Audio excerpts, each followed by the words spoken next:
Businessman Opinion. Mitra bisnis, Presiden Prabowo sepertinya sudah bertekad bulat membangun tanggul raksasa atau giant seawall membentang dari Banten hingga Gresik untuk melindungi pesisir pantai Pulau Jawa. Bahkan Prabowo menyiapkan Satgas Giant Seawall untuk mengawal pembangunan proyek raksasa senilai 1.300 triliun rupiah tersebut. Apa komentar Anda mitra bisnis mengenai rencana pembangunan Giant Seawall untuk melindungi pesisir pantai Pulau Jawa tersebut? Silakan di 633-9160 atau WhatsApp call di 0816244924. Betulnya saya setuju karena Jakarta tuh tiap tahun turun berapa senti tuh. Jadi ngeri juga, tenggelam juga nih kota Jakarta ini. Cuman masalahnya uangnya itu dari mana ini 1.300 triliun. Jangan IKN aja belum selesai. Itu kalau mamanya IKN nggak didirikan, nggak dibikin oleh Pak Jokowi, itu bisa dialihkan ke bendungan raksasa ini. Karena setiap presiden yang membuat begini nggak ada pertanggungjawaban utangnya, itu siapa yang bayar? Yang bayar kan rakyat juga.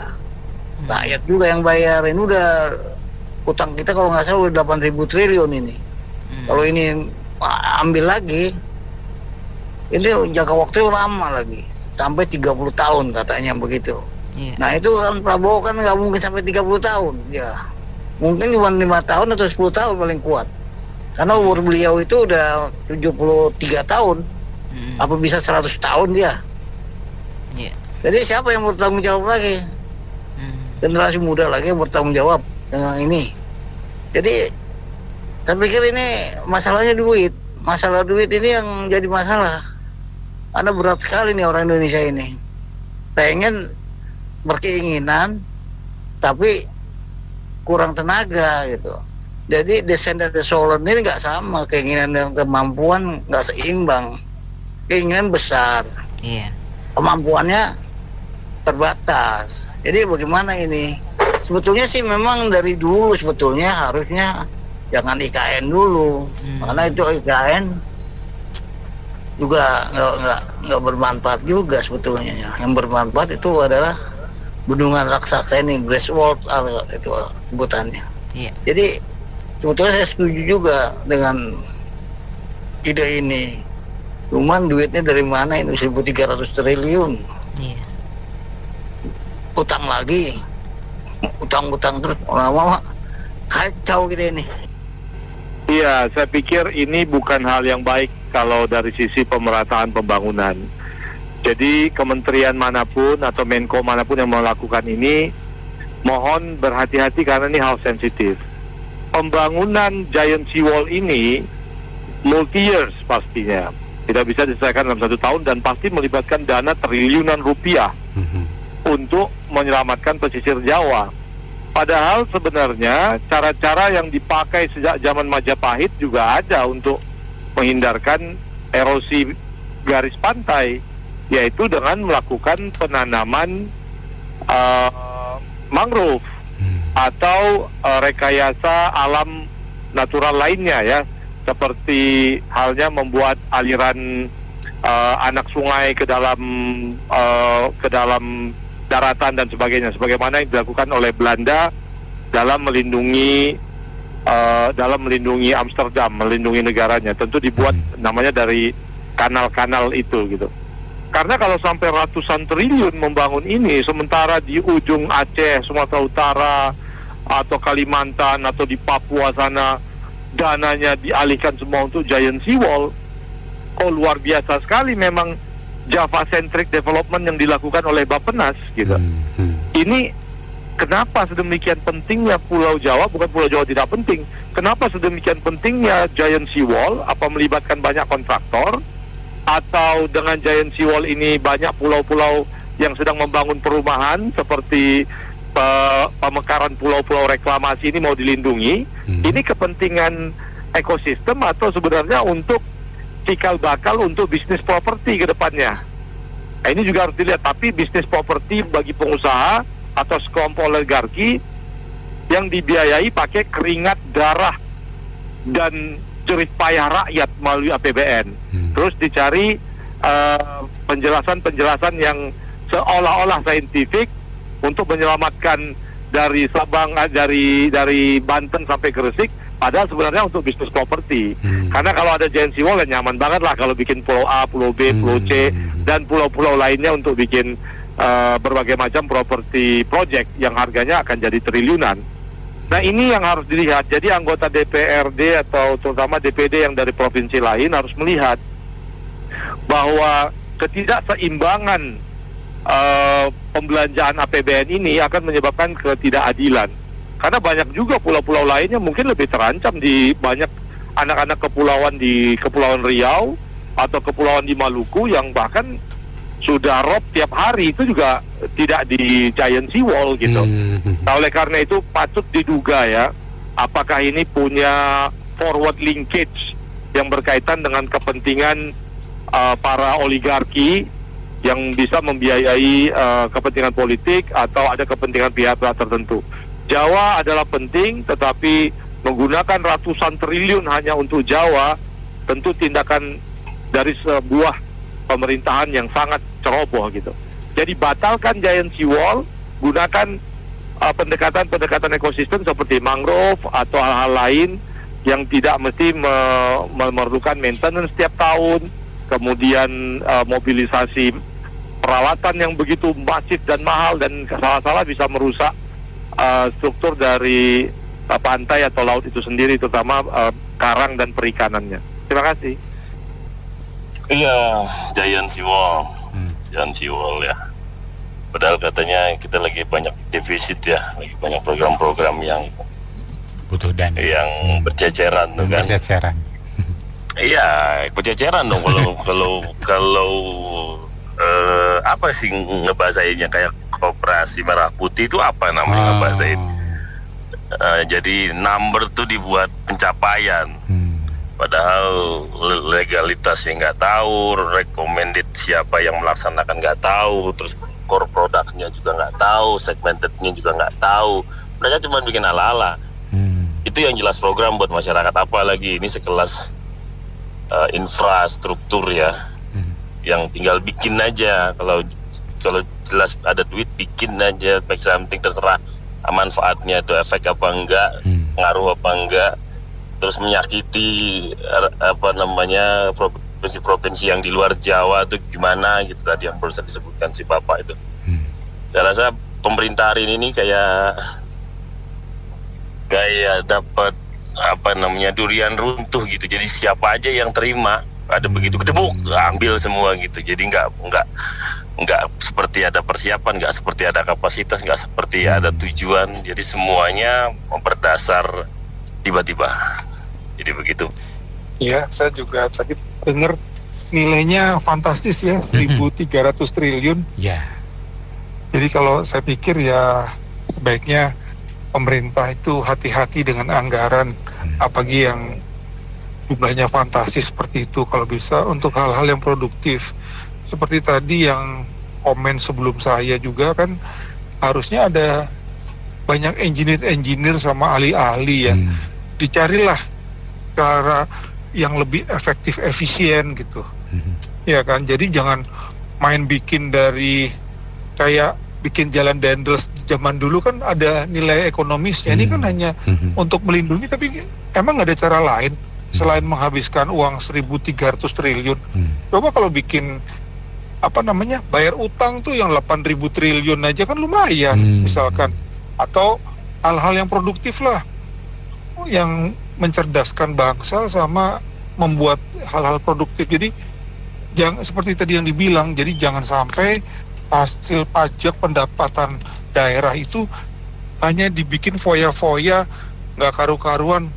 Asasnya betul-betul harus kehati-hatian. Ini DPR sama DPD apa semua itu yang pemerintah itu tolonglah jangan modelnya menghambur-hamburkan yang nggak jelas seperti ini sih. Itu menyakiti masyarakat, hati masyarakat. Itu aja sih, makasih.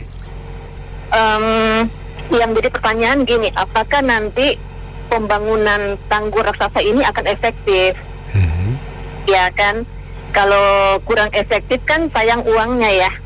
Mendingan uangnya tuh buat di sektor pendidikan, kesehatan, terus penyediaan lapangan kerja, ya kan, gitu.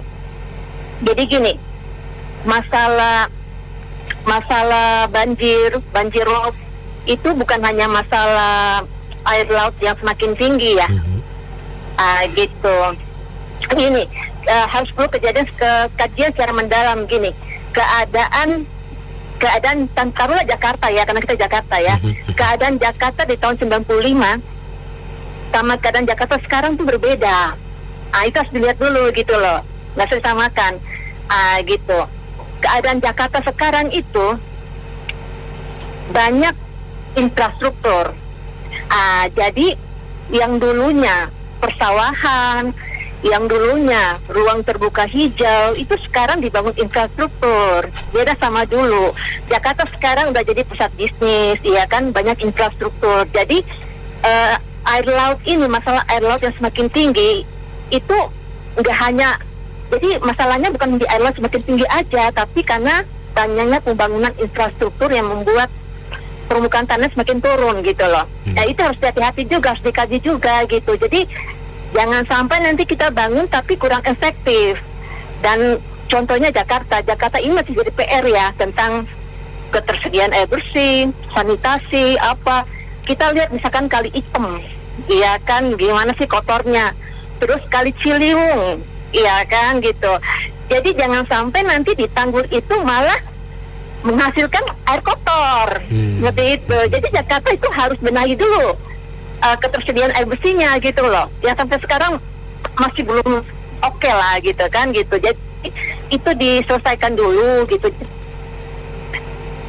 Dan Jakarta sekarang sama dulu tuh beda, 95 tuh beda sekali Bung Anto. Jadi jangan sampai ini menjadi kurang efektif.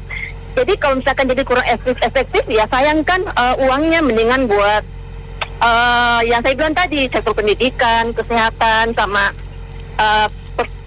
ketersediaan menyediakan lapangan kerja ya kan. Dan yang kedua juga pemerintah juga perlu mempertimbangkan aspek sosial, gimana para nelayan gitu loh. Jangan sampai nanti ini berdampak ke para nelayan juga dari segi penghasilannya mereka gitu kan gitu. Istilahnya tanggul raksasanya kurang efektif, tapi nelayannya juga gitu malah penghasilannya menurun gitu kan. Terus tuh kalau kita lihat banyak kasus ya, tanggul-tanggul itu kan banyak yang jebol ya. Jangan sampai ini juga kalau nantinya akan jebol gitu loh.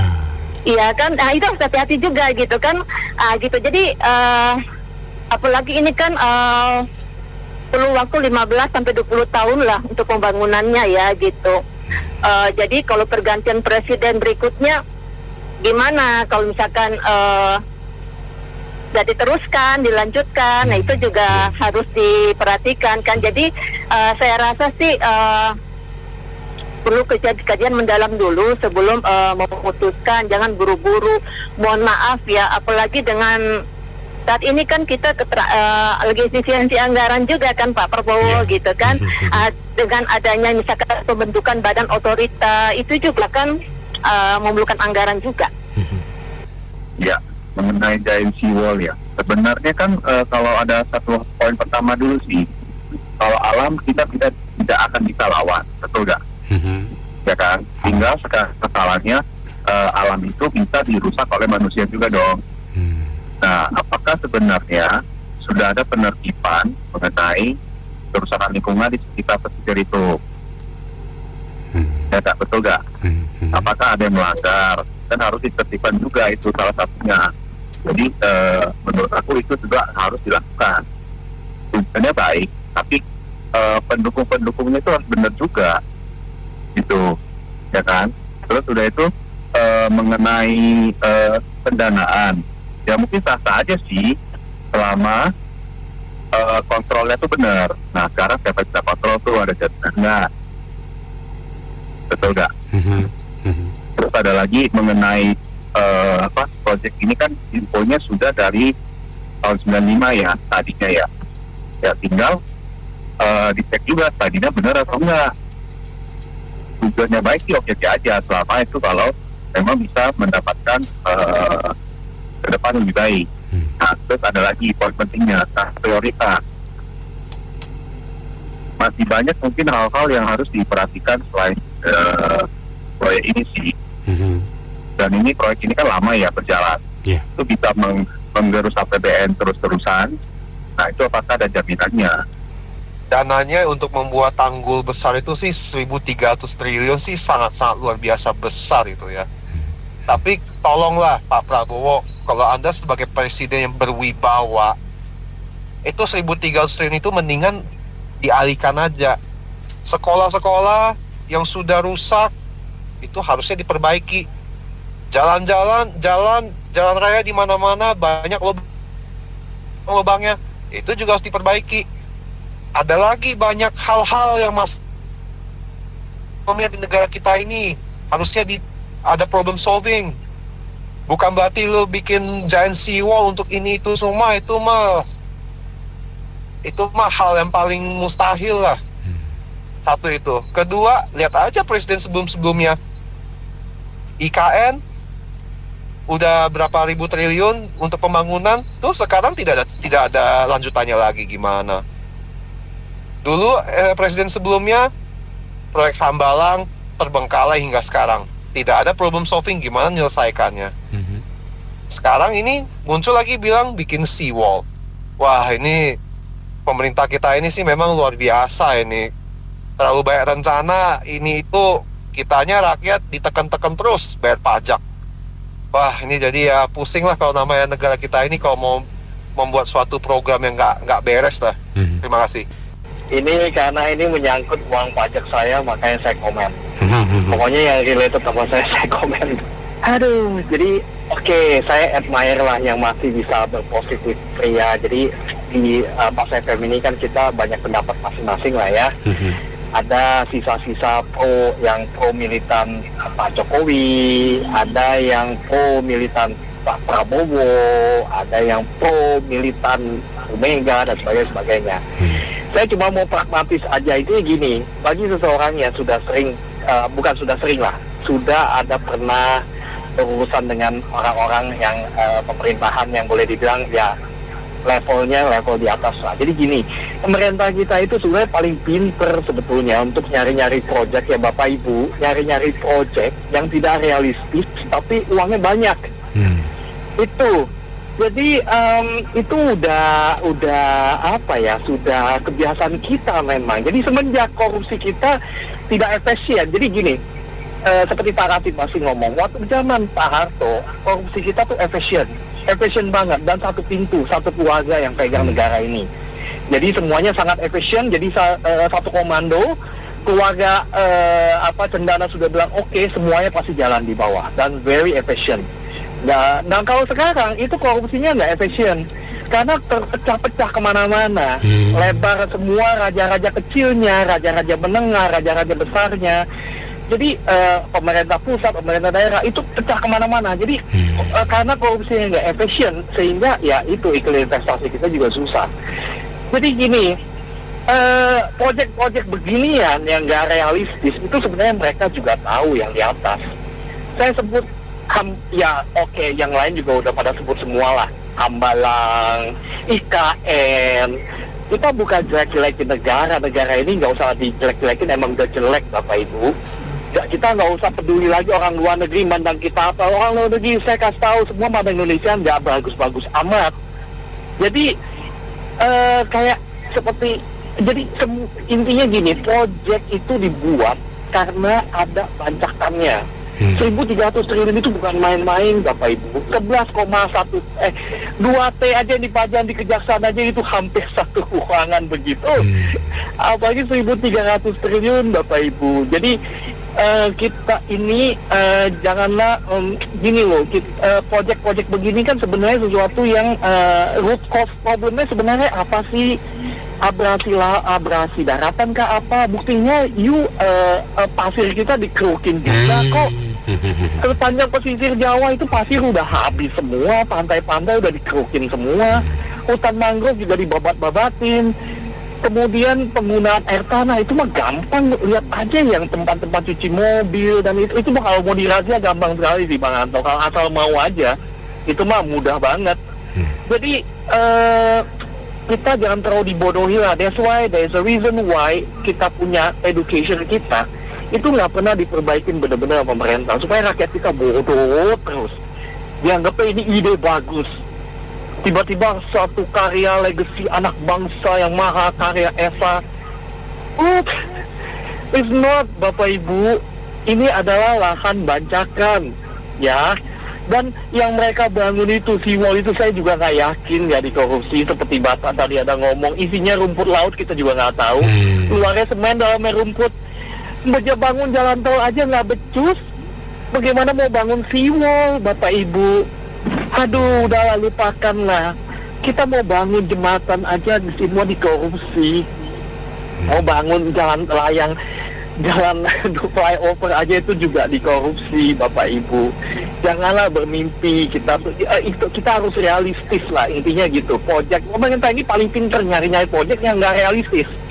Sama kayak IKN juga, itu sudah berapa triliun masuk ke situ. Hasilnya mana? Mangkrak juga. Udahlah, lupakan, bilang, oh ini menunggu, inilah, udahlah. Udah, semua orang juga tahu itu mangkrak.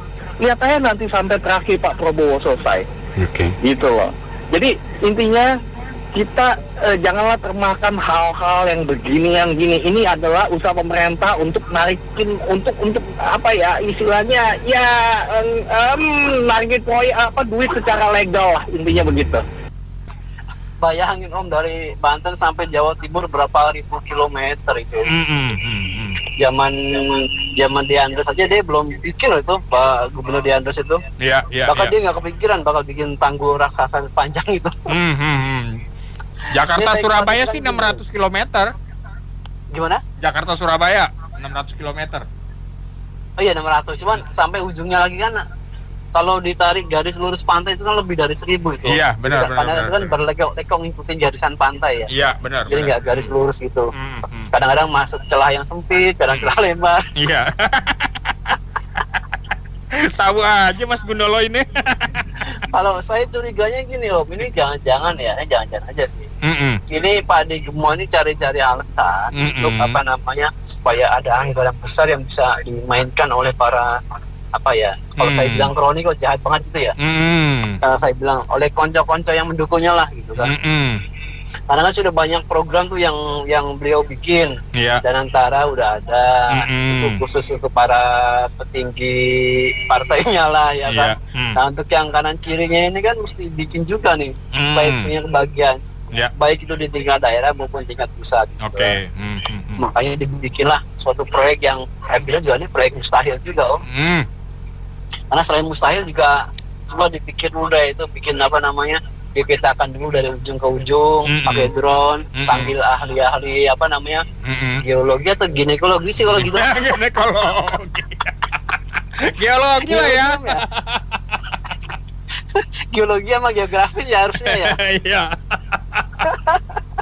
Ya kumpul kalau mereka terus manggil BPT Badan Pertanahan setempat di telaah. Ini kira-kira apakah urgent atau enggak nih bikin kayak gini nih. Lebih bermanfaat mana gitu kan, membangun tanggul atau mensejahterakan rakyat, buka lahan pertanian baru, entah tuh di mana kayak Kerawang kayak Kalimantan atau di mana kayak gitu kan. Kemarin aja dia cuma dikasih tugas buat bikin swasembada pangan, bikin nanam pohon singkong kalau nggak salah ya, Pak Jokowi itu aja nggak berhasil kok. Apalagi mau bikin tanggul raksasa. Kalau kecuali kalau dia punya teman kayak Sunio gitu ya, atau Doraemon tuh bisa tuh. Ini kita punya pemimpin, punya mimpi besar. Kita dibawa ke alam mimpi juga gitu. Jadi mudah-mudahan mimpi ini jadi kenyataan, Pak. Saya nggak tahu ini siapa yang tiup untuk Pak Prabowo untuk mengangkat isu dan wall ini ya. Itu yang MBG aja belum beres gitu. Anggaran udah harus diefisienkan, ya kan? Ini ada belum lagi proyek lama itu yang di mana IKN belum mau nambah lagi mega project lagi satu. Ini kayaknya saya ngerti isi otaknya Pak Presiden ini. Apa karena mumpung beliau masih menjabat atau gimana nih? Karena ini udah makin kesini kok jadi makin aneh gitu loh. Kayaknya salah pilih sih kemarin saya. Itu aja sih. Ini jadi ingat lagunya Sheila Majid nih. Apa tuh? Antara Anyer dan Jakarta ya. Anyer sampai ke Gresik kita bangun Giant Seawall. Ya. Saya juga jadi ingat itu lagu zaman saya pacaran itu. Ya.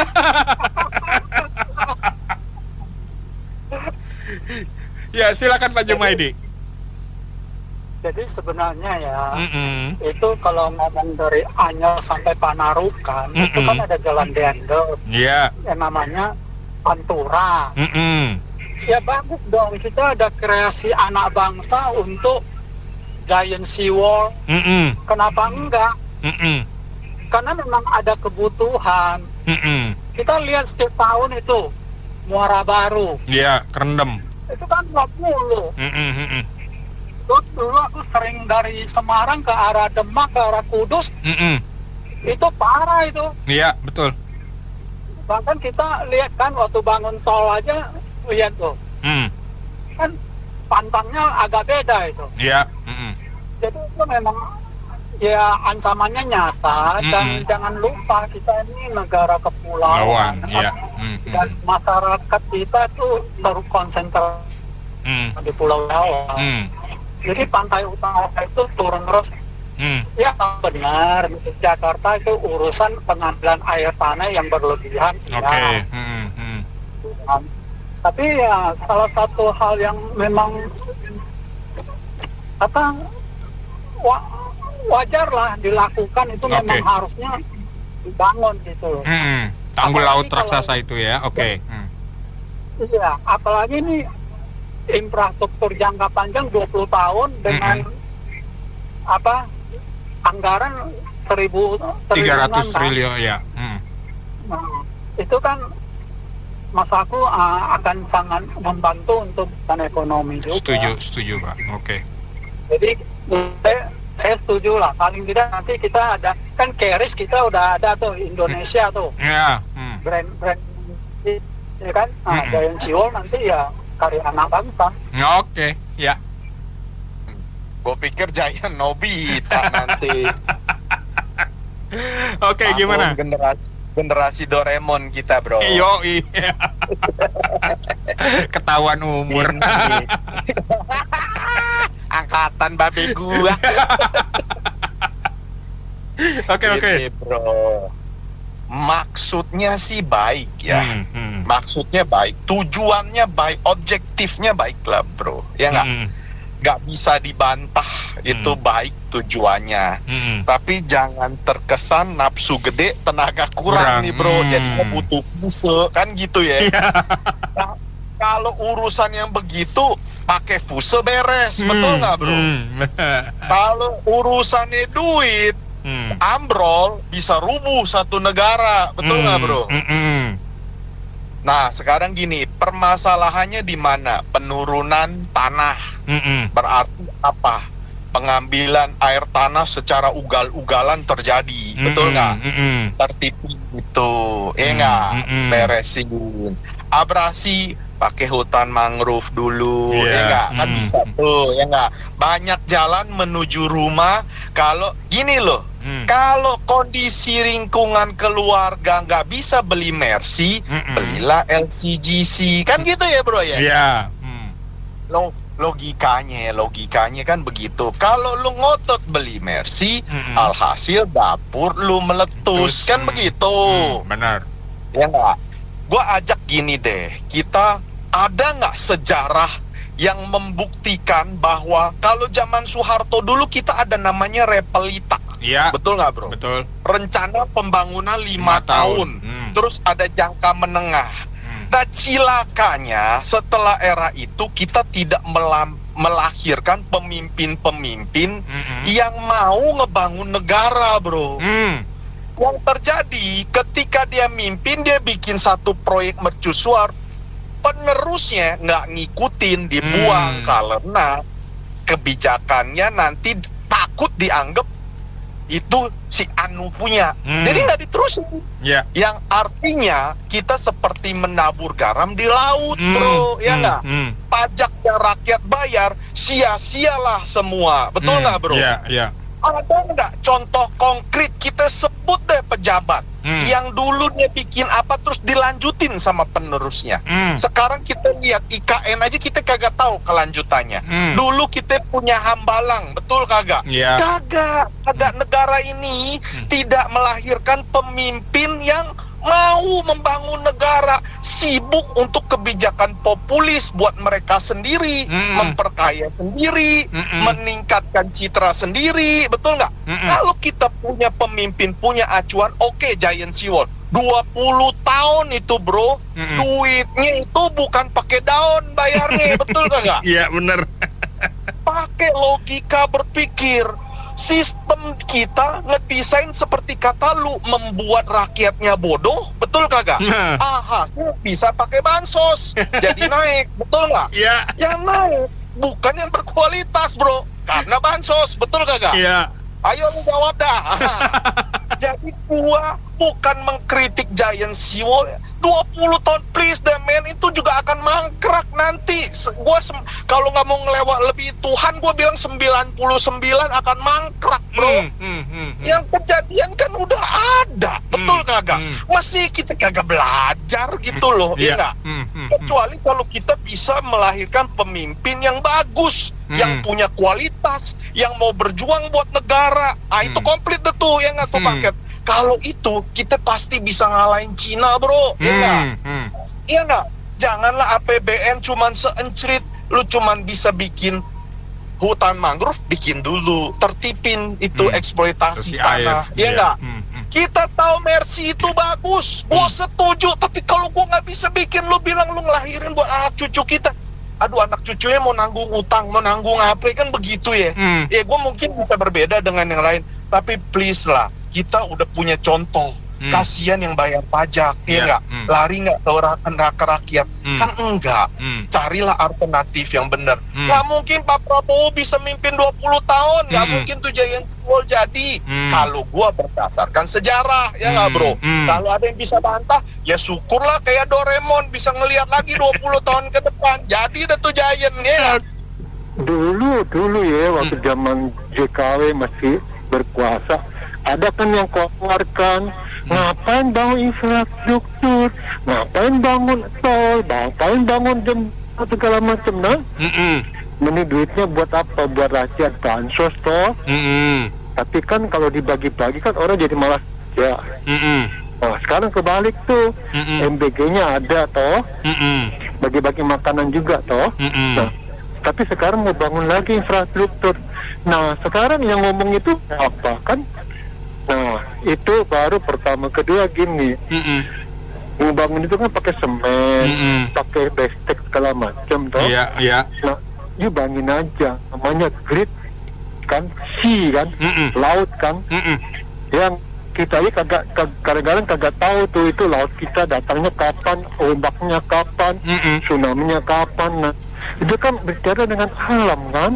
Nah, sekarang mau bikin kekuatan berapa sih buat melawan alam itu kan? Ya, jangannya nanti dibangun tuh 50 cm, boleh 50 tapi dalamnya apa? Diisi sama daun pisang, Nah, begitu lautnya baru bersin, roboh itu ya kan? Keluar lagi dan perbaiki. Nggak usah terlalu level dewa deh, level akar rumput aja.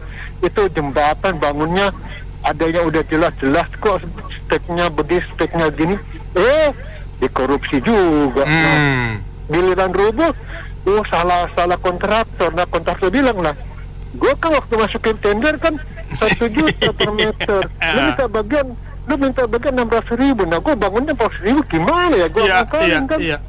Jadi yang penting jamu suke tetap laku. Iya, kalau nggak salah dulu Pak Harto kan yang bangun jalan tol ya. Ya itu sekarang masih kepake lah. Berarti kan meskipun ada korupsi kan masih ternyata yang buat jalan tol itu kan masih kuat kan, bertahan. Kalau sekarang korupsinya aneh Bang Ben. Apa tuh? Itu kayak hiasan kura-kura itu tuh, itu dari kertas atau apa tuh? Iya kan? Banyak itu yang aneh-aneh. Maksud saya korupsinya udah benar-benar keterlaluan gitu loh. Dan selanjutnya saya mau tahu, seharusnya Ibu Sri Mulyani ngomong. Ini mau bikin kayak gini, duitnya diambil dari mana? Nah, kita harus jelas dulu. Kalau nggak nambahin pajak, apa namain hutang? Hutang kan ada rasionya kan, maksimal berapa? Jadi jadi jelaskan dulu ambil dari mana gitu loh. Jadi kalau mau bikin itu harus ada rencana dong. Jangan mau bikin ntar dia nggak jadi, baru jadi setengah atau sedikit. Nah itu gimana? Kan lama itu bikinnya. Gitu loh Bang Ben. Oke, thank you. Cuman takutnya ini ada palang, ada buntut. Ada palang, ada buntut, maksudnya gimana tuh, Bu? Ada kepalang, ada buntut. Biasanya begitu. Ya. Tahu dong. Ya anak-anak tuh kalau kerja tuh nggak beres gitu, bro. Lu kerjanya cuma ada kepala doang, ada buntut. Ya gitu aja. Gua terkejut, bro. Kenapa? Gara-gara lihat Tante terkejut. Tante terkejut gara-gara ngeliat Prabowo. Tiap hari terkejut ya. Iya. Aduh. Oke, Prabowo gue kira gini lah. Tentu yang dia katakan ini adalah satu keputusan yang terdahulu tahun 94 atau 95. Dan menurut saya mungkin beliau juga ingin memberikan legacy ya buat bangsa Indonesia dengan Giant Sea Wall. Tetapi untuk Giant Sea Wall ini kelihatannya beliau terlalu terburu-buru. Dia mengatakan ini sepanjang Pulau Jawa. Seharusnya dia katakan untuk Jakarta dulu. Karena sesungguhnya Giant Sea Wall kan tadinya udah mau dieksekusi waktu zamannya Jokowi Ahok. Iya, benar. Ya kan, itu kan sebenarnya sudah ada kebijakan atau keputusan udah ada dari zaman-zaman presiden sebelumnya. Dan itu memang fungsinya jelas untuk mengatasi penurunan tanah di Jakarta dan sekitarnya, termasuk Pulau Jawa nantinya. Jadi saya pikir ini adalah proyek yang pertama baik, juga kedua itu mendrive pertumbuhan ekonomi. Dan ketiga, barangkali juga anggarannya itu nggak semuanya APBN kita. Mungkin juga nanti ada bantuan dari investor, bantuan dari dari negara lain. Dengar-dengar sih Tiongkok mau masuk, Pak. Betul. Jadi saya pikir ini baiklah. Tentu yang kita harapkan dikelola dengan transparan. Ya kan? Yang penting jangan kita sekarang bicara korupsi aja belum beres, terus Prabowo selalu menggaungkan proyek yang raksasa banget. Akhirnya kita terkejut jadinya. Gitu loh. Jadi Prabowo mulai dari Jakarta dulu aja. Kalau beliau bisa bangun Giant Sea Wall ke Jakarta itu tentu akan baik sekali, karena di situ itu fungsinya kan banyak. Bisa melakukan filter air laut menjadi air bersih barangkali, bisa jadi akses jalan, bisa jadi objek wisata, mendrive pertumbuhan ekonomi juga, memberikan lapangan kerja juga. Itu kan hal-hal baik. Cuma teman-teman di sini kan langsung menanggapinya dengan kecurigaan yang begitu luar biasa. Langsung dikatakan anggaran begitu besar, ini nanti utangnya sampai anak cucu kita. Yang nggak usah gitu juga, utang yang ada juga udah sampai anak cucu kita lah. Bener. Jadi saya pikir ini baiklah. Silakan, tetapi yang kita inginkan FS-nya yang bagus dan transparan. Dan jangan lupa Pak Prabowo, sebelum ucapkan proyek yang besar-besar, you harus berani mengatakan, you berani kasih satgas untuk proyek ini ya, kalau nggak salah ya. Benar, ya. Dia mau satuan tugas ya. Kenapa you nggak bikin satgas untuk pemberantasan korupsi? Iya dong, satgas untuk pendekatan kepada DPR untuk menggolkan rancangan undang-undang perampasan aset dan itu pembuktian terbalik sama pengaturan uang kartal. You bilang dong, bikin satgas. Indonesia masih banyak kok orang-orang yang integritasnya tinggi. Masih bisa mau dapat 10-20 orang bisa kok. Kalau di luar gak ada, Bro Benny ada kok. Ada aku, ada Bro Tony. Siap. Semuanya siap kok untuk jadi satgasnya Prabowo untuk memberantas korupsi. Benar. Jadi tolong Betul, jadi terus Prabowo utamakan dulu yang masyarakat tunggu-tunggu. Selanjutnya masyarakat akan siap aja, Anda bikin proyek sebesar apapun, monggo. Iya. Jadi saya kira gitu aja, Oke, Bro, supaya siap. kita semua tak terkejut-kejut tuh. Jadi gue udahan dulu deh. Thank you, terima kasih. Kalau, oh iya sebelumnya kan topiknya nih Ibu sebut nih DL2 nih, Apa tuh? Mary. DL2. DL2 ya, dia lagi. Oke. Jadi ya kalau dilihat sih memang perlu ya. Sebab ini kan seperti diberitakan sebelumnya katanya kan udah dari tahun 95 ya, dari presiden terdahulu. Cuman selalu tertunda-tunda. Tapi sekarang ini kan bagaimana ya, keadaannya kan agak sedikit sulit gitu loh ya. Apalagi kalau dilihat dari anggarannya yang begitu besar. Ibu sih ya kurang srek di anggarannya itu, bukan soal proyeknya. Jadi yang Ibu khawatirkan, ini kan negara sedang susah, sedang sulit, negara perlu dana ya. Jadi ini semacam ya politik lagi gitu untuk mengeluarkan dana besar yang nanti ujung-ujungnya akan lebih menyengsarakan rakyatnya gitu loh. Mungkin ya itu kali Mbak ya yang tanggul yang kemarin dibongkar kemarin itu gimana penyelesaiannya? Mungkin terciptanya di sana kali. Yang tanggul kemarin dihancurkan, nah mau ciptakan lagi nih giant seawall. Kita bingung ya, kenapa kita tidak berdayakan saja itu hutan mangrove, hutan bakau kita itu di sepanjang pesisir itu lebih baik. Setiap Pemda itu harus diwajibkan. Ya nggak? Itu menjamin nggak kalau misalnya mau dibangun itu? Jangan nanti sia-sia. Uang banyak, tapi hasilnya, waduh, dalam jangka waktu sekian tahun ambil lagi, rusak dah duitnya, jadi nggak bermanfaat. Coba lebih baik di pesisir itu digalakan saja lah hutan-hutan bakau itu, hutan mangrove kita itu. Ini yang ada aja sekarang kan dijadikan perkampungan, dijadikan rumah-rumah mewah yang kita lihat kan. Jadi coba ditelaah dulu, dipertimbangkan lagi efektif tidak untuk langsungan pesisir ini. Jadi begitu saja deh Mbak, nggak bisa banyak bicara. Kadang-kadang kita cuma ngasih masukan yang alami saja lah. Hutan bakau kita tanam-tanam mending hutan mangrove kita ini aja, budayakan saja. Ke Pemda itu biar mereka pada menanam gitu saja Mbak. Makasih. Assalamualaikum.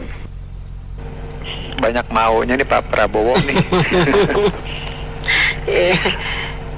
Nafsu besar tapi tenaga kurang. Jadi katanya mau basmi korupsi ya kan, tapi belum jadi, baru ngomong-ngomong. Kalau dia mau bangun tanggul raksasa gitu, uangnya dari mana? Ya kan, apakah dia mau pinjem dari luar, sanggup bayar apa enggak? Dia mau ambil dari APBN, mana ada duit.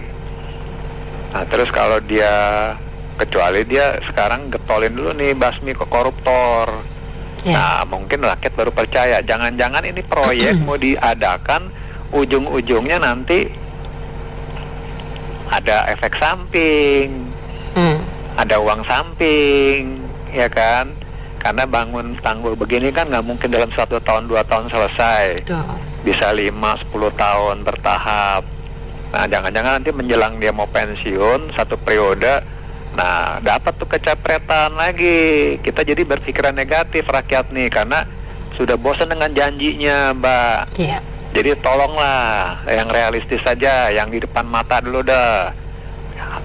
Basmi itu koruptor, ambil dana-dananya ya, terus berani nggak ngomongin di DPR supaya uang koruptor itu disita. Nah kalau itu sudah dijalankan baru rakyat percaya Mbak. Kalau saya sih udah nggak percaya Mbak sama ngomongannya Mbak, terus terang kalau belum ada janji yang terrealisasi Mbak ya. Kalau sejauh itu ya dari Banten sampai Gresik, kok kayaknya terlalu berlebihan.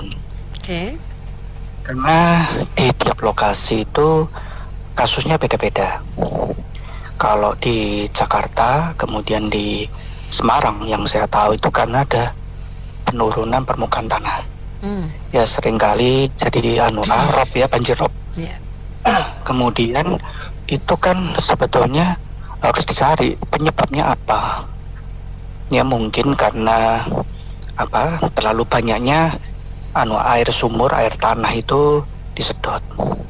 Kemudian kalau kita ngelihat ya di Semarang itu kan di daerah Gombel yang perbukitan itu kan sekarang jadi perumahan semua. Ya untuk tanah kosong resapan rakit sudah banyak berkurang. Nah mungkin itu kan bagaimana nih supaya air tanah itu tidak turun terus, intrusi air laut dan sebagainya. Ya air bersih untuk masyarakat yang dari PAM itu harus merata ke semua masyarakat, mau yang rumah petak, mau yang rumah mewah harus mendapat semua. Nah kemudian kalau pemerintah memang tegas, tidak boleh ada yang namanya pengambilan sumur artesis, air tanah dan seterusnya. Yaitu bisa dikatakan melanggar hukum, mau perda, mau undang-undang terserah. Kemudian kalau yang lain-lain, kalau saya lihat ya itu urgensinya nggak terlalu. Ya misalnya nih abrasi itu bisa dicegah dengan misalnya penanaman hutan mangrove. Ya hutan mangrove itu kan manfaatnya banyak sekali ya untuk pembiakan ikan, udang dan lain-lain. Ya belum lagi nanti untuk wisata dan sebagainya. Itu kemudian sebetulnya kan kalau kita lihat di pesisir utara Jawa itu banyak juga tambak-tambak rakyat. Lalu tambaknya mau dikemanain itu? Ya, nah saya rasa itu harus dipilah-pilah. Kalau sepanjang itu kayaknya kok terlalu berlebihan pemborosan. Ya kemudian juga ini masalah lingkungan ya, lingkungan yang akhirnya ya kita melihat itu mungkin kalau dilihat ya sepertinya nanti masyarakat itu kan misalnya nih nelayan tradisional lah gimana kan kalau ada giant seawall ya kemudian di Gresik itu banyak sekali industri garam lah kalau air lautnya dibendung lalu dapat garam dari mana? Ya sebetulnya kalau terlalu berlebihan dari masalah pembangunan dan juga dananya ya jadi harusnya disosialisasikan dulu, didiskusikan dengan ahli lingkungan, kemudian juga ahli hidrologi mana nih yang penting sekali ya untuk dibangun ya jangan dari Banten sampai Gresik itu terlalu berlebihan ya. Saya rasa itu aja. Kalau saya sih giant wall dari timur ke barat ya, menurut saya sih oke-oke aja sih. Terus pertanyaannya adalah kalau udah dibangun bisa di-maintain itu pertahanan. Terus kalau menurut saya sih ya, yang paling penting adalah setiap daerah itu yang di daerahnya itu dia bisa membangun sistem drainase yang baik. Nah didukung oleh budaya masyarakat juga kayak misalnya sampah yang sembarangan, terus penata laksanaan tata kelola daerah yang baik itu perlu. Dan apapun kita lakukan kalau daerahnya masing-masing daerah tidak untuk maksudnya sih ya cuman memindahkan waktunya aja. Artinya mungkin dalam jangka pendek 5 tahun 10 tahun itu bisa teratasi, tapi untuk jangka panjang ya itu kan perlu kerjasama yang baik gitu. Terintegrasi dengan peran masyarakat dan pemerintah daerah. Benar. Contohnya kita nggak usah jauh-jauh bicara yang besar. Kita bicara aja perusahaan-perusahaan itu udah limbahnya dibuang udah benar belum sih? Gitu. Udah layak itu nggak sih, layak buang nggak sih? Gitu loh. Limbah-limbah dari kawasan industri itu kan perlu juga itu penting Pak. Artinya bukan hanya drainase aja, tapi kualitas air itu penting. Gitu. Kalau saya sih mungkin gitu. Coba namanya perlu integrasi yang menyeluruh komprehensif gitu. Jadi nggak hanya bikin program. Kalau itu oke-oke aja gitu. Menurut saya bagus itu program, cuman harus semua pihak, baik Pemda, baik masyarakat, dan itu harus terintegrasi. Kalau nggak gitu ya cuman memindahkan waktunya aja gitu. Oke. Iya, itu tadi saya dengar dananya 80 miliar US dollar. Iya. Betul ya Bu ya? Iya. Itu dihitung kurs berapa jadinya 1.300 triliun itu. Kalau kurs sekarang berapa tuh kira-kira tuh? Nah, ya udah 16.000 aja gampang. Kita yang bisa lihat dari histori aja ya, kita kan nggak boleh meninggalkan sejarah ya. 10 tahun terakhir atau 20 tahun terakhir, dia kan tadi kan bilang untuk pembangunan 20 tahun ya, 15 sampai 20 tahun. Oke, kita tarik 20 tahun, tahun 2000-an itu dolarnya paling cuma 11.000 12.000 ya. Dolarnya. Nah, ya dolarnya. Jadi kalau dia hitung 80 miliar nanti untuk 20 tahun lagi, kalau misalnya dolarnya jadi 30.000, kita nggak mungkin lah bilang nanti 20 tahun lagi dolarnya 1:1, kan nggak mungkin ya. Itu rupiah nggak ada sejarahnya kembali ke 9.000 lagi tuh kayaknya udah sesuatu yang mustahil. Nah, kalau 20 tahun lagi rupiah jadi 30.000, berarti kita ngutangnya buset. Jadi 160 kaliin aja tuh dari 1.300 miliar jadi 2.600 miliar dong. Nah itu uangnya dari mana?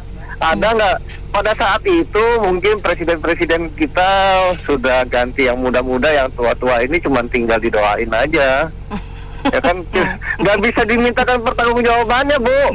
Maaf ya, bukan apa-apa kalau misalnya masih ada pun ya nggak bisa diminta pertanggungjawabannya kan. Kan presiden Indonesia ini dari dulu, dari zaman kampanye, dari dulu kampanye itu nggak ada kata hukumnya. Oh, saya akan janjikan 7%, itu adalah presiden sebelumnya. Selama dia menjabat 10 tahun belum pernah kena 7%-nya, 5% terus. Nah ini sekarang kampanyenya bilang 8%. Ya semuanya cuma jual kecap, nggak ada ininya, nggak ada hukumannya. Nah itu dia. Jadi kalau yang utang sebanyak-banyaknya untuk siapa? Ayo, itu boleh dipertimbangkan kembali. Sebetulnya tuh apa ini giant sea-wall ya, itu lebih urgent loh men ketimbang IKN. Satu, memang kan kenyataannya tiap tahun tanah kita kan turun ya. Ini kan memang harus dilindungi, harus dijaga. Cuma masalahnya itu nggak kelar 5 tahun. Nah, ini berkesinambungan apa enggak? Kan kita tahu tiap ganti presiden ganti nih pembangunannya, ganti lagi programnya gitu kan. Kita mulai dari Hambalang, Wisma Atlet. Itu pun Pak SBY membangun tidak dilanjutkan oleh presiden ke-7. Ya kan? Lalu itu mangkrak jadinya. Terlalu presiden ke-7 gagas lagi IKN. Sekarang pun antara iya dan tidak, investor nggak ada yang masuk. Lalu sekarang mulai lagi yang baru, sebetulnya bagus. Memang ini harus dibuat melindungi yang di Pantura gitu kan. Karena memang ini kenyataannya apalagi pemanasan global, iklim ini kan terjadi di mana-mana gitu. Cuma ada jaminan nggak untuk melanjutkan berkesinambungannya ini? Nah kalau cuma 5 tahun aja ya, aku rasa sih cuma Jakarta aja. Semoga Jakarta duluan yang dibangun ya. Emang Jakarta duluan yang dibangun? Waktu itu Jakarta juga pernah kan? Ya, waktu itu gagasan dari Ahok ya. Nah, akhirnya batal. Nah sekarang Pak Pram juga kan dipinta buat turunan gitu ya, karena APBD kita besar gitu ya. Dan beliau siap tuh, oke katanya. Nah sekarang masalahnya itu tadi 5 tahun ke depan, berikutnya ke 10 tahun ke depan ini ada nggak yang melanjutkan gitu. Kalau enggak, dia akan kembali mangkrak, berhenti aja. Itu pembangunan kita selalu begitu, Nen. Susah, diharapkan untuk selesai susah. Karena masing-masing merasa paling benar berikutnya. Nih, iya, setuju.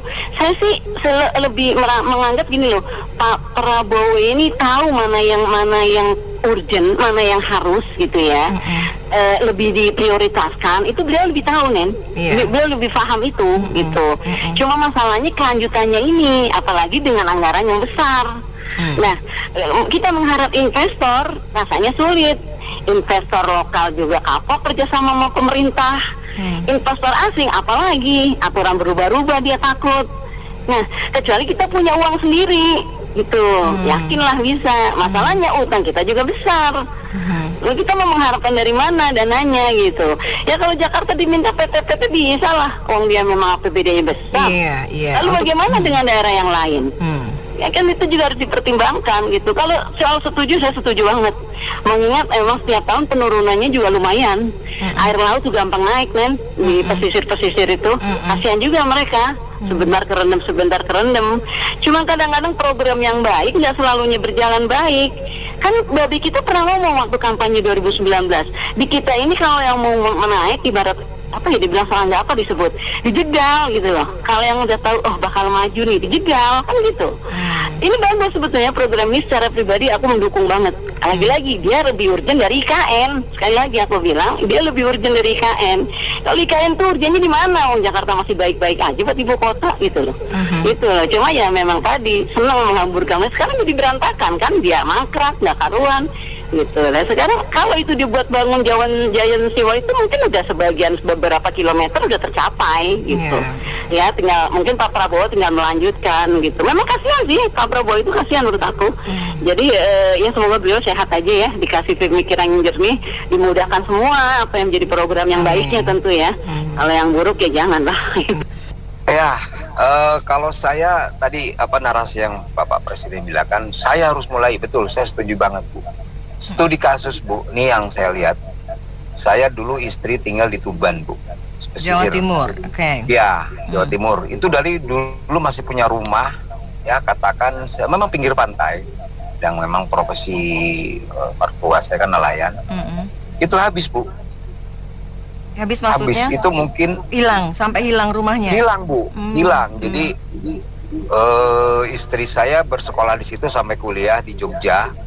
Jadi bercerita, dulu ini tempat saya dulu main gini, tinggal setengah Bu. Bahkan tanah kuburan itu hilang Bu. Kuburan mertua saya yang laki itu nggak ada Bu. Jadi kita doa aja. Jadi sapu laut ya, jadi lautnya semakin masuk laut. Ya. Bahkan di situ dia ketemu tembikar, segala macam peninggalan mungkin zaman-zaman dahulu lah ya. Seperti itu. Nah makanya saya setuju sekali. Kalau bicara kurs, ya apa yang tadi sebelum menelpon harusnya melanjutkan itu benar. Tapi kenapa nggak dimulai? Tapi saya setuju bilang Bapak Presiden harus mulai. Kalau bicara kurs 20 tahun kemudian, iya resiko. Mau diapain lagi? Jadi menurut saya ini bicara FS, bicara ekosistem, memang yang harus didahulukan. Jadi saya mendoakan aja biar Bapak Prabowo bisa memulai bismillah saja kalau menurut saya. Oke, siap. Mau G? Ini contoh negara udah salah kelola yang lama, salah kelola dalam jangka waktu yang sangat lama. Itu kok Kak. Korupsi di mana-mana. Jadi kalau mau bangun apapun APBN ternyata bolong jebol Kak. Contoh APBN penerimaannya 90% dari pajak, SDA-nya kemana semua, dijarah dirampok, enggak. Jadi biayanya 1.300 triliun ya. Yang menggelitik saya sebenarnya sedikit saya senggol, Pak Prabowo keluarganya bikin timah ya Pak di Batam ya Pak ya. Emang kalau di Cina boleh ya, saya juga nggak tahu lah, ntar ada pendukungnya pasti yang klarifikasi lah ya Kak ya. Biarkan itu jadi cerita aja. Jadi sekarang gini, pertanyaan baliknya ya Kak ya, sudah ada nggak kajian dampak manfaat dari Giant Wall ini ya? Buat pendukungnya pasti mendukung, saya percayalah. Tapi buat kita yang realistis ya Kak ya, saya nggak bilang ini proyek jelek, tetapi sejarah menunjukkan bahwa setiap ada proyek itu pasti ada markup, ada main mata. Itu udah pasti. Contoh MBZ di depan mata kan nggak ketangkap kepalanya, cuman sampai direktur aja kan gitu ya Kak ya. Pengadaannya berkurang, apa diturunin speknya itu udah lazim lah. Tapi kan ujungnya nggak ketangkep, kita tahu kan Kak, cuman berhenti di direkturnya aja. Jadi permainan tingkat atas dengan proyek yang sangat fantastis gitu ya Kak ya, 1.300 triliun. Saya nggak bilang ini jelek ya, meskipun nanti kalau dikaji bener apakah dia bisa jadi kobokan raksasa, kita kagak tahu ya Kak ya. Kobokan raksasa. Kobokan itu nanti. Saya nggak tahu lah tuh itu. Nah pertanyaannya, ada nggak alternatif lain? Sebenarnya ada, kan udah disebutin dari pagi tadi ya Kak ya. Ada hutan mangrove dan hutan pantai yang mungkin bisa jadi alternatif. Tapi Bokang tahu ini Kak, gitu loh. Kalau 1.300 kan Kang taunya banyak, Kak. Ya. Banyak yang bisa bermain. Kebagian 0,1% aja udah 7 turunan, 8 tanjakan, 9 belokan, ya nggak, Kak? 2 goyangan. Goyang kalau udah keras usahanya. Ini solusi mahal. Rawan dampak lingkungan, iya. Tapi pertanyaan baliknya, Kak, ya, menyelesaikan nggak akar permasalahannya, Kak? Apa akar permasalahannya? Penurunan permukaan tanah, ya nggak, Kak? Iya. Apakah giant seawall, saya balik bertanya, bisa menahan penurunan permukaan tanah? Ayo dijawab, gitu ya, Kak, ya? Coba dipikirin deh tuh, ya nggak? Saya inget dulu almarhum TB Kristiadi ya, dia udah mulai proyek mangrove, tapi rupanya kan nggak jalan. Beberapa orang, beberapa pejabat yang mau jalanin ini kan mungkin karena nggak ada duitnya akhirnya terbentur kan, Kak. Kita tahulah sekarang gini, ini udah rawan bancakan atas nama rakyat, Kak. Kita udah dikasih contoh subsidi itu atas nama rakyat tapi dibancak, ya nggak, Kak? Mau saya sebut lagi program Pak Prabowo, MBG. Itu udah jadi apa hari ini? Udah dikasih mentahnya sebagian daerah, Kak. Kakak tahu nggak? Dibaginya itu wafer, Snacking Roma. ya, snacking itu ya. Iya, saya nggak tahu apakah sudah rame isunya. Karena kan ini nunjukkan apakah proyek ini gagal dibancak, kan gitu ya, Kak, ya. Kita udah dikasih tonton yang kayak begini terus-terusan berulang-ulang. Yang pendukung Pak Prabowo tolong dikasih tahu dong ke Pak Prabowo, gitu loh ya, Kak, ya. Tunjuk aja Akong, udah betul tuh dia pakai hutan mangrove, pakai hutan pantai, ya nggak, Kak? Sekarang kita, kayak contoh nih, saya pernah baca artikel ya, Kak, saya sharing. Itu pemindahan material dari bukit untuk reklamasi, entah bener entah salah, itu berdampak, Kak, ke pesisir. Iya. Membebani lempeng. Akhirnya pesisirnya jadi ambles. Itu katanya ada pengaruh. Giant seawall bisa nahan gitu loh penurunan permukaan tanah. Saya nggak tahu, Kak. Makanya saya balik-balik ke Pak Prabowo. Pak, efisiensi contoh Vietnam, kurangin PNS, kerja yang baik untuk rakyat gitu loh ya, Kak, ya. Kurangin birokrasi, efisiensi itu bukan di Danantara, betul nggak, Kak? Iya, pajak rakyat yang dibayar oleh rakyat dihargai, Pak. Jadi rakyat itu saat mereka bayar pajak, mereka tahu mereka membayar untuk membangun negara, bukan ngegaji, Pak. Ini salah kaprah, Bapak APBN dipakai buat ngegaji orang-orang ratusan. Terus banyak satgas, banyak ini itu. Yang bayar pajak kan sakit, Pak, gitu loh. Saya sih di situ giant seawall saya nggak bilang jelek, tapi ada alternatif lain yang mungkin jauh lebih murah, jauh lebih bermanfaat. Itu.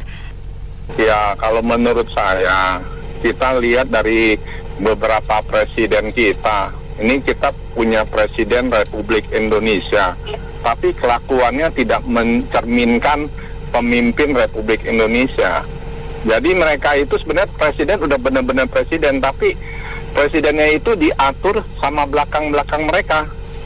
Contoh, Presiden Jokowi punya canangan yang bagus tuh, bikin IKN ribuan triliun, nggak tahu hasilnya apa. Yang satu lagi sekarang Pak Prabowo mau bikin Seawood Giant ribuan triliun lagi.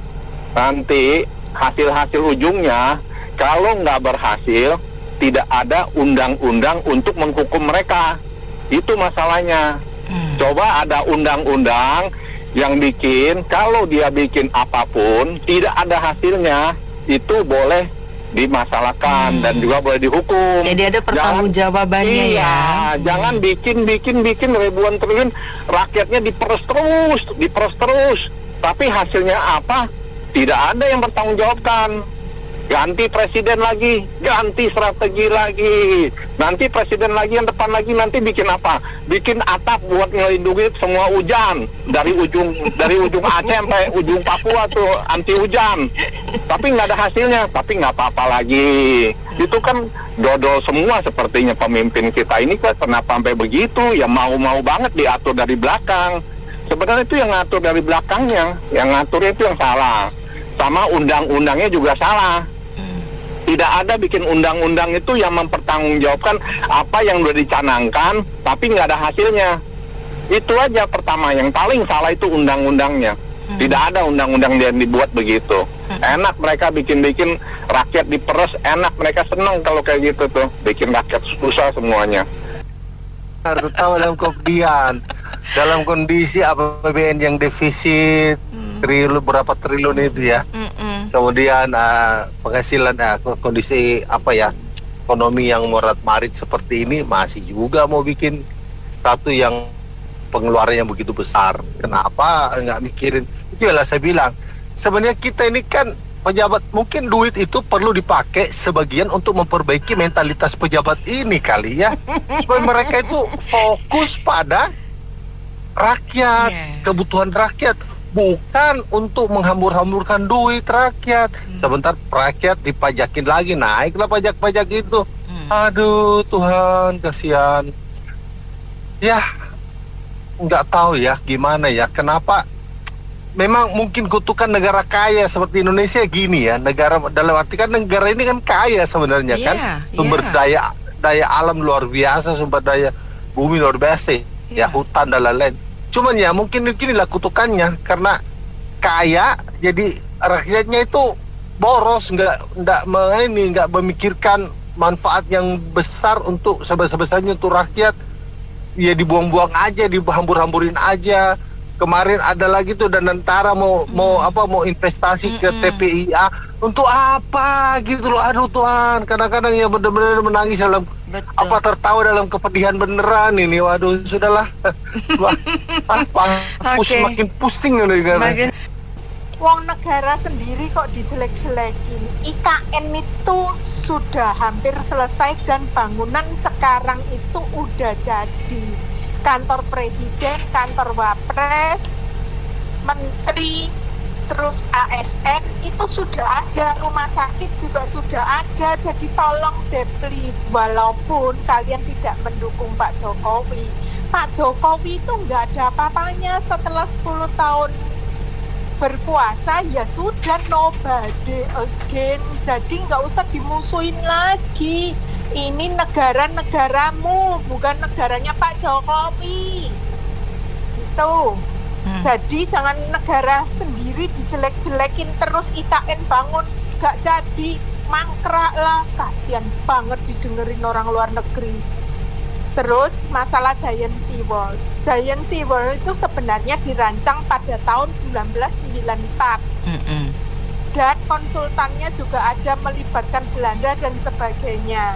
Lalu 95 kepengen dibangun oleh Pak Soeharto, tapi nggak jadi, mundur sampai Fokke pun akhirnya sudah merevisi desainnya, lalu nggak jadi lagi. Terus sebenarnya seingat saya pada saat Ahok itu juga sudah dipikirin untuk dibangun gitu ya. Kenapa? Karena ini kebutuhan untuk Jakarta, untuk Pulau Jawa, supaya maksudnya untuk Jakarta itu supaya nggak tenggelam. Dan ini konsultannya juga dari Belanda, yang mana Belanda dulu memang kan menduduki Betawi kayak gitu. Terus kalau namanya 40 miliar atau yang ngomong Mbak Nena 1.000 triliun atau berapa, itu memang gede, tapi itu keseluruhan. Untuk yang pertama itu 3,63 miliar US dollar ya maksud saya. Untuk yang kedua 10 miliar US dollar. Untuk yang ketiga 12 miliar dolar. Dan ini butuh waktu, kalau nggak salah loh ya, pembangunannya ini butuh waktu 20 sekian tahun. Jadi bukan sebentar gitu. Terus perlu diketahui penduduk Indonesia itu kalau nggak salah 60% berada di Pulau Jawa. Nah, kira-kira kalau Jakarta tenggelam, yang saya tahu DKI 10 juta, lalu Jabar 50 juta, berarti udah 60 juta ya. Mau ditenggelamin semua, termasuk Pulau Jawa, Jawa Tengah. Kan kalau Jawa kan Jawa Tengah juga ya, Jawa Tengah juga, Jawa Timur juga. Oh my God, kenapa sih pada rame semua gara-gara Nadine itu apa? Udah pakai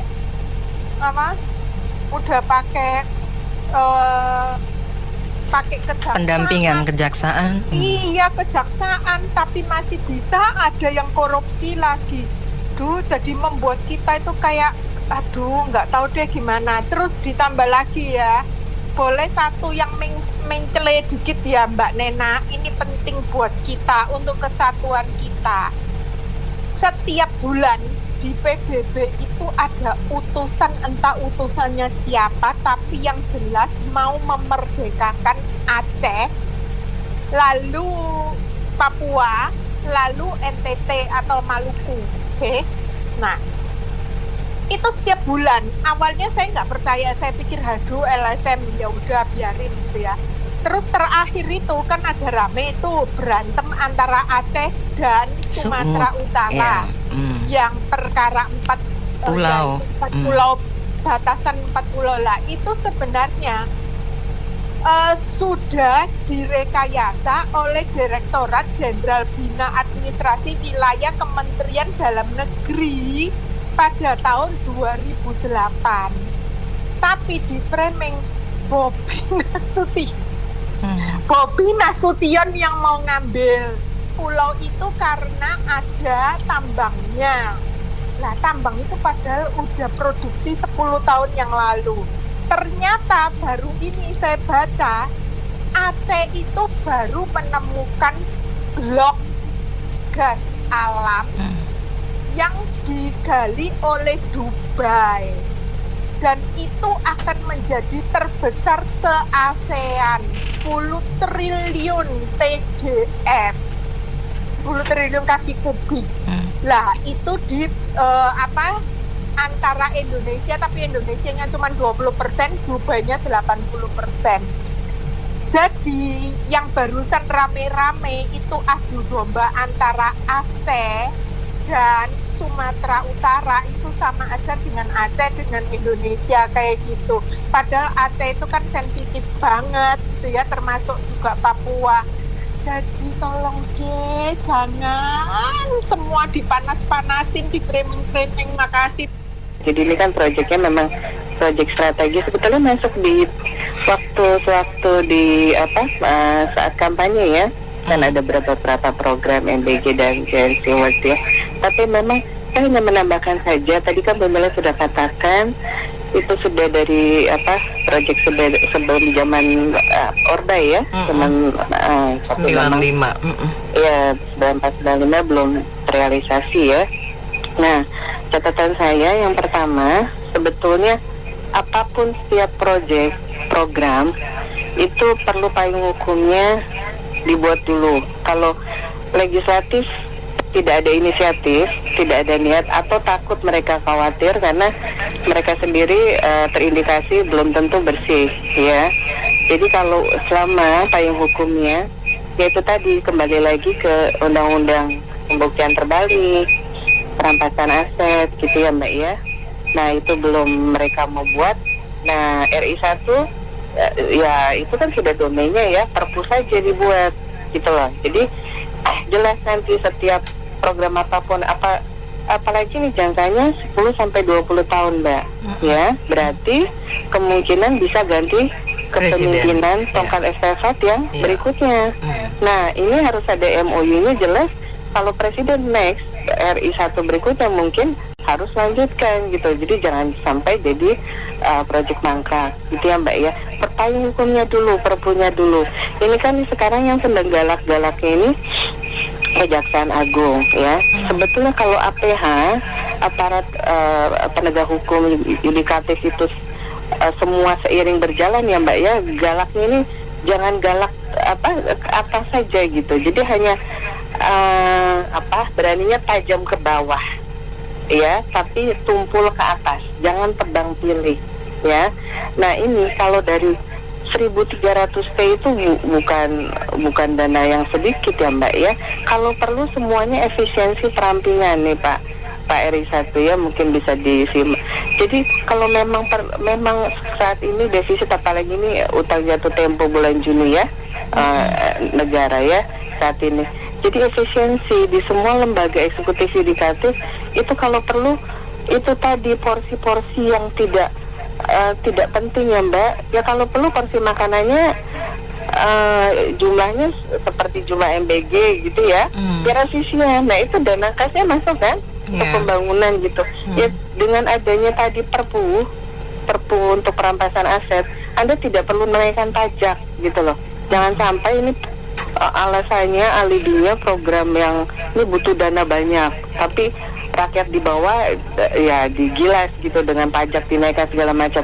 Dari perampasan aset saja yang ada saya rasa itu bisa menutup bahkan surplus ya. Jadi itu catatannya. Tadi Bu Mira sudah betul, sudah dari panjang kali lebar, tapi program sepanjang tahun ini kan memang IKN Mbak itu kan sudah banyak berdiri ya. Ada beberapa apartemen untuk ASN ya, kemudian juga jenenge gue seperti Istana ya itu juga sudah ada. Tapi memang tetap catatan saya untuk IKN, tetap Kalimantan itu harus paru-paru dunia ya, karena dulu terkenal ya Kalimantan, Borneo itu paru-paru dunia. Kalau paru-paru dunia tidak ada ya apa jadinya ya Mbak? Sekarang itu cuaca ekstrim Mbak, karena itu tadi manusia juga alam dirusak gitu ya.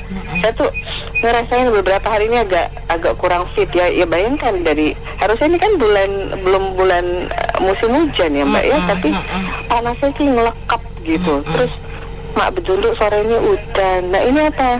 Karena manusia juga suka-suka dia gitu loh. Jadi apapun setiap program lingkungan saya sepakat tadi Akong mungkin bisa yang efisien, murah meriah kan dengan penanaman bakau mangrove ya Mbak ya, itu pun bisa gitu yang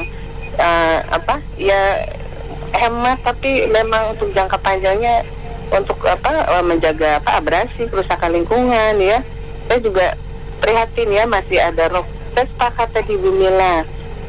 Pulau Jawa itu totalnya kalau kurang lebih 120 juta mungkin ya Mbak ya. Tadi kan DKI 10 juta, Jawa Barat 50, Jawa Timur 40 ya, kalau nggak salah Jawa Tengah 30. Ya memang hampir 60% ada di sini. Ini permukaan tanah itu semakin turun Mbak ya. Jadi kita jangka panjang. Ini catatannya kalau ini 20 tahun ke depan harus ada MOU jelas.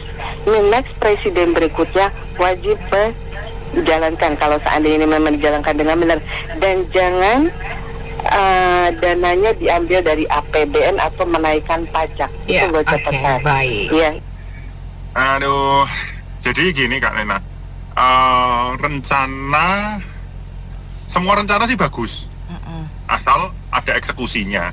Tapi yang perlu dipertimbangkan, jadi kemarin itu gini, kenapa sih kok banjir di daerah Sayung yang sekarang menjadi satu-satunya akses, karena tolnya kan belum terhubung tuh, itu makin parah.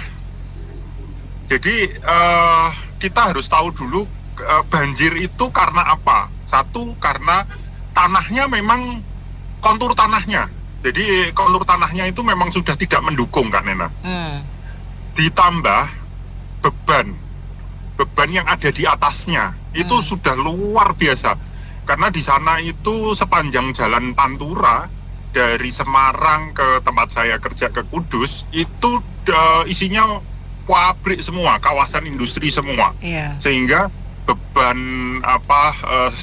yang di atas struktur tanah itu sangat tinggi. Terus ditambah lagi pemakaian air tanah yang luar biasa Kak Nena. Karena untuk industri itu juga ya. Betul, iya.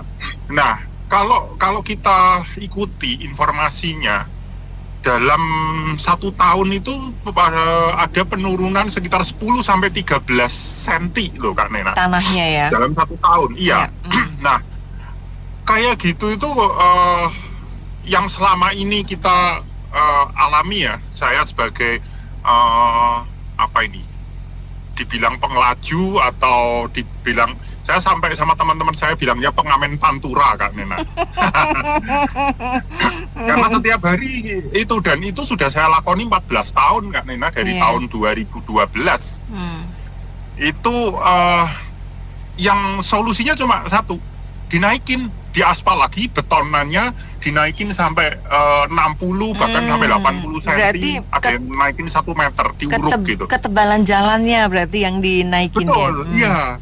Nah, ketebalan jalan itu kayaknya dinaikin hampir 1 meter. Tapi ujung-ujungnya nggak lama lagi ambles lagi, jalannya pada retak lagi, bergelombang lagi, dan karena dia dikasih beton semua, air itu nggak ada jalan keluarnya, tidak ada nggak ngeresep gitu. Jalan untuk ngalir.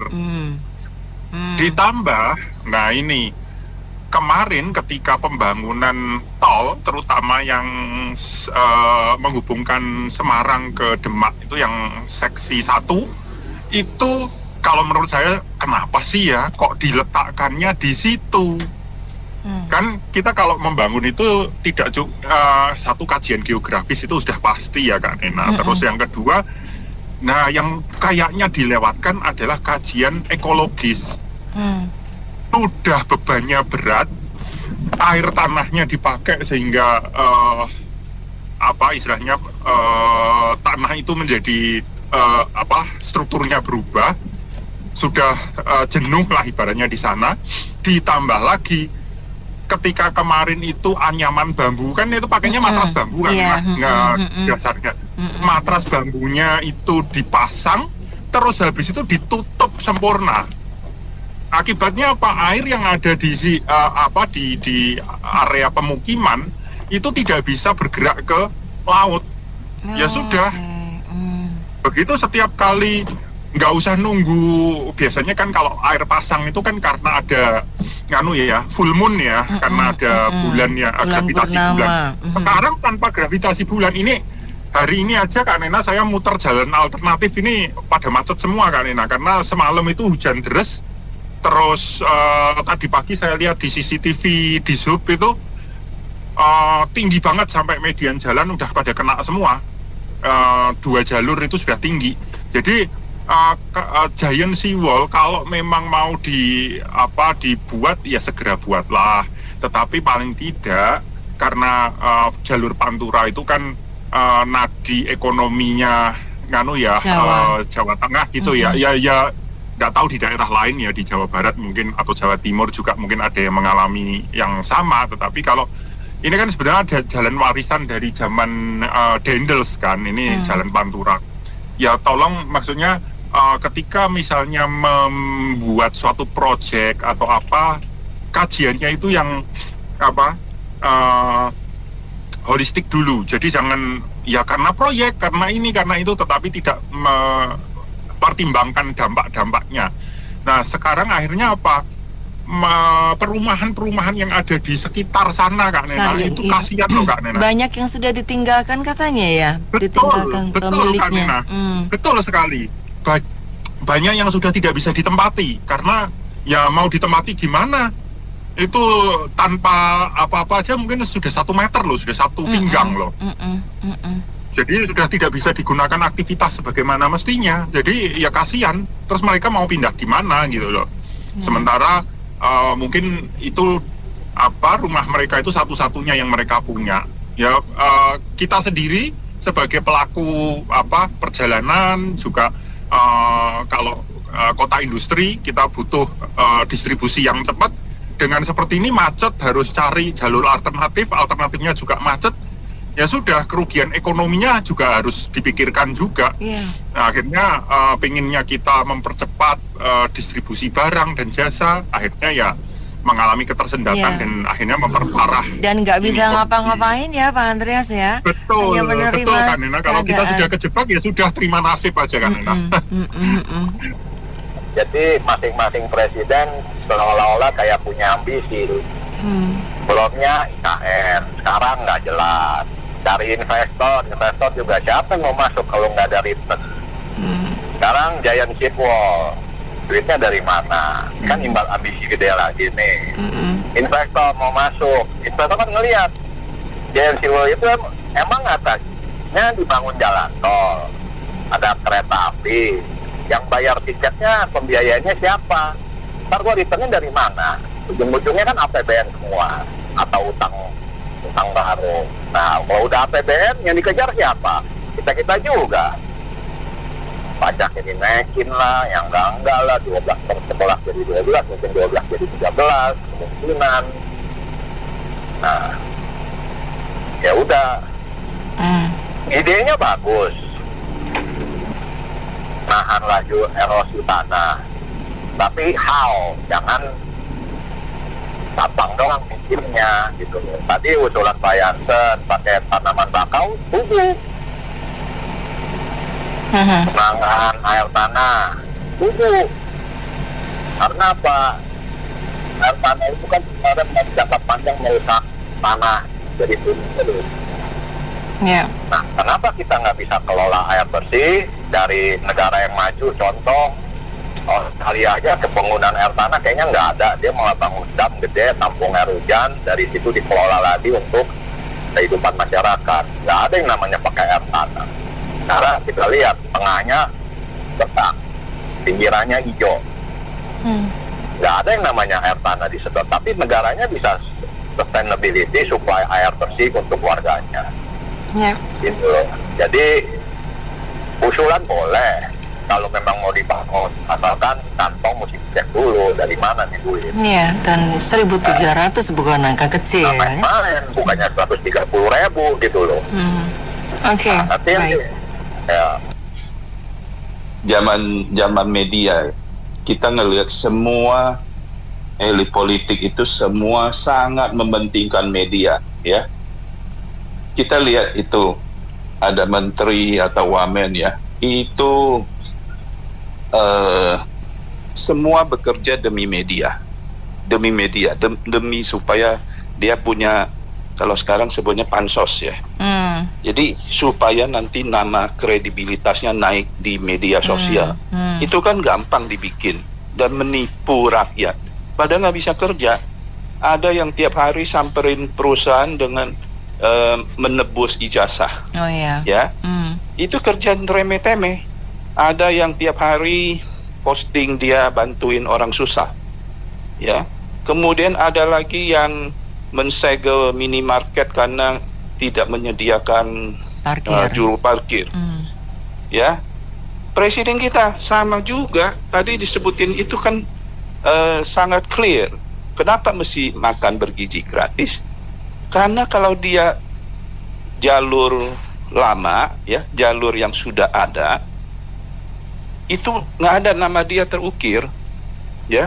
Kenapa mesti bikin IKN supaya nama Jokowi top, ya, bahwa diteruskan apa enggak kan belum jelas. Kenapa? Banyak hal ya. Kemudian ini Giant Seawall supaya dia terukir nama dia, ya, supaya nanti anak cucunya masih top, ya, masih gampang untuk balik lagi menjadi penguasa. Masalah itu ada kelanjutannya apa enggak, nggak ada yang peduli. Masalah itu boros-boros anggaran, dia juga nggak peduli. Kan itu jelas.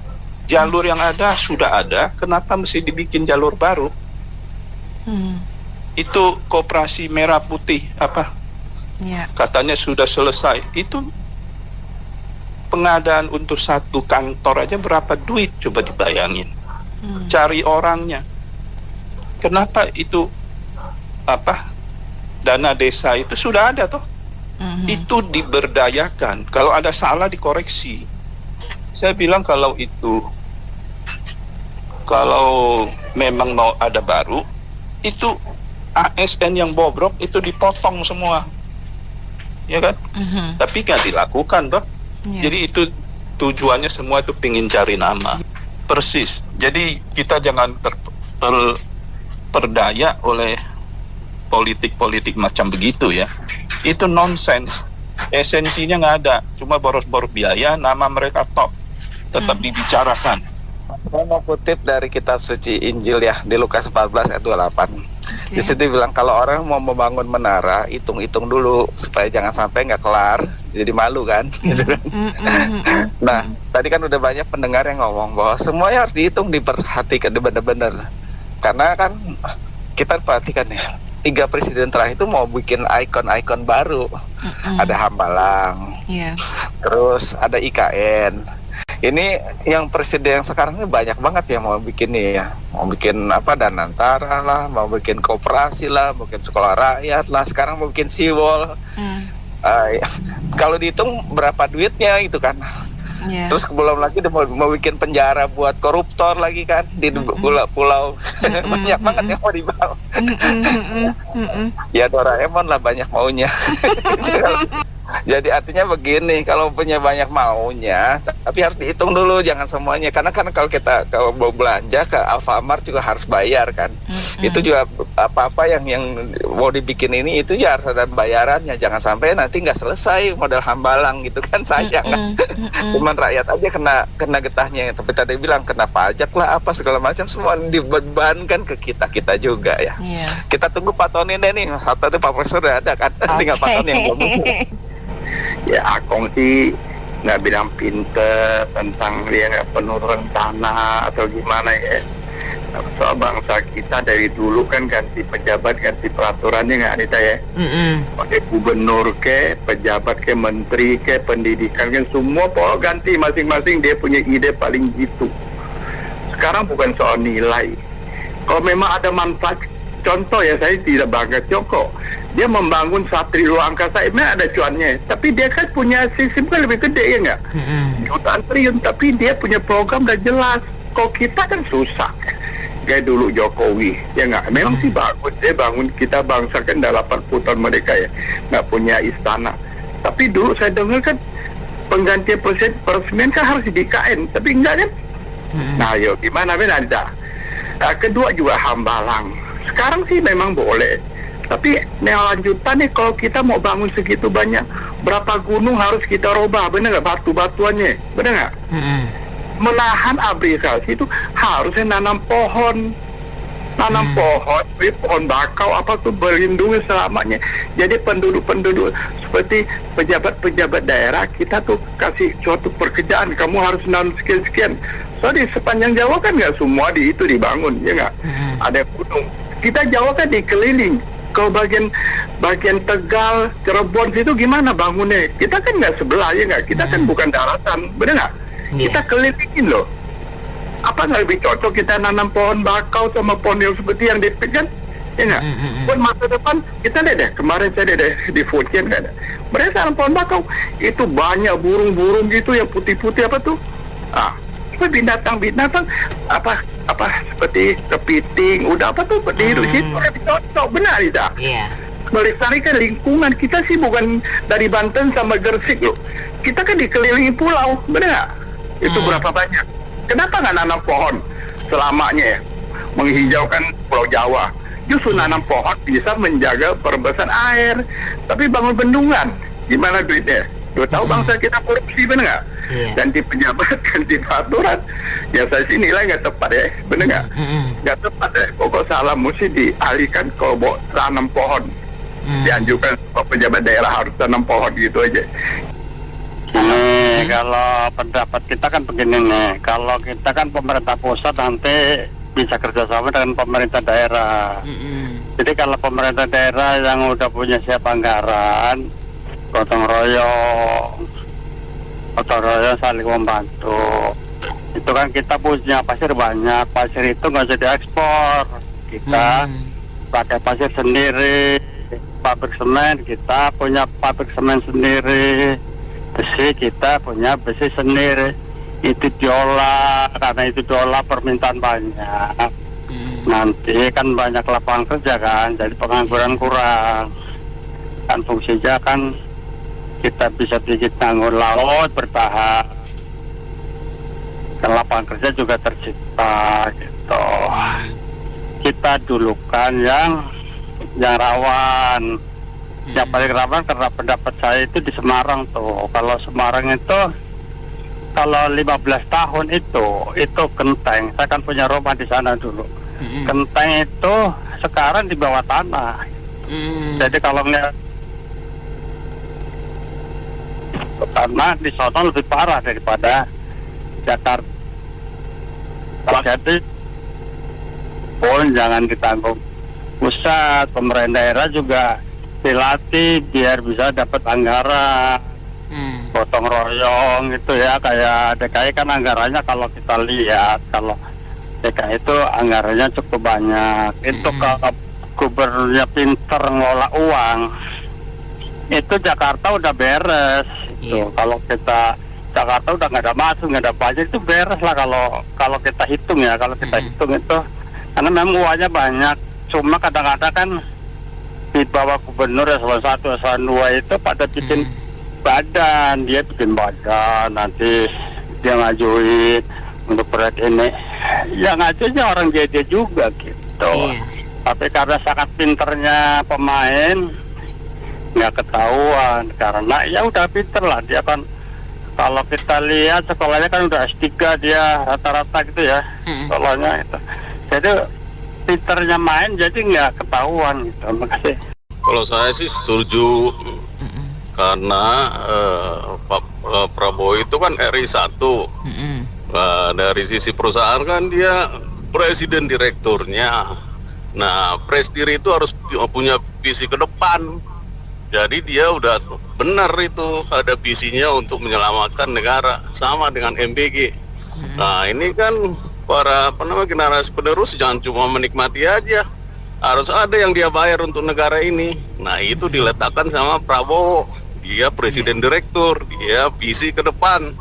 Mengenai duitnya, lihat aja itu yang timah di Bengkalis 300 triliun. Berapa tahun itu kan gampang. Terus yang ini yang kemarin Kejaksaan Agung berapa triliun itu ya.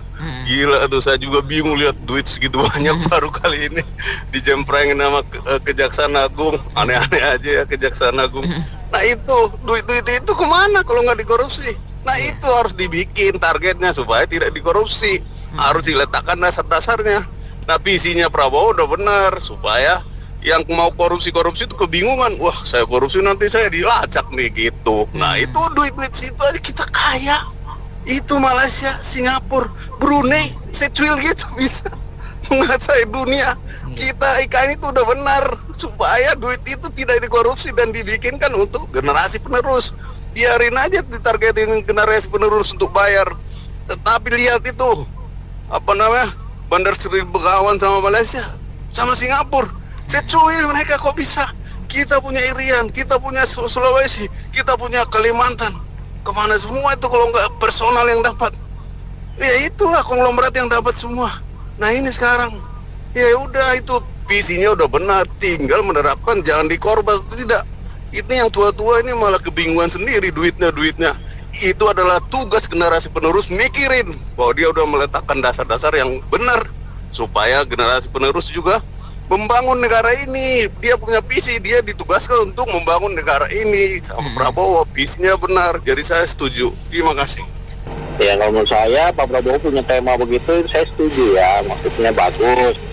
Kita nggak perlu 500 km, ya kan 1 kilometer aja dulu yang penting jalan. Kita kan nggak usah mikirin ribuan triliun itu. Yang penting terrealisasi. Jadi kapan itu mau direalisasikan? Udah ada pembebasan lahan atau apa belum gitu? Udah ada persiapan gitu kan?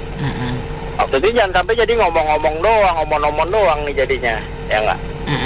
Idenya bagus. Nggak usah 500 km, mulai dari Banten sampai Gresik. Itu nanti jadi pusat ekonomi yang luar biasa itu. Orang bisa naik motor dari ujung ke ujung, bisa mancing, bisa jalur perdagangan di situ. Waduh, itu ekonominya luar biasa itu. Ya, kalau kita punya visi, ya. Nggak usah ngomong 500 meter, 1 kilometer, 5 kilometer, 10 kilometer. Yang penting jalan dulu. Ya nggak? Jadi nggak cuma ngomong-ngomong doang ya. Oke. Baik, terima kasih Pak Jojo atas komentarnya. Mitra bisnis, demikian sesi Businessman Open untuk kali ini. Terima kasih sudah bergabung. Saya Anita Wijaya.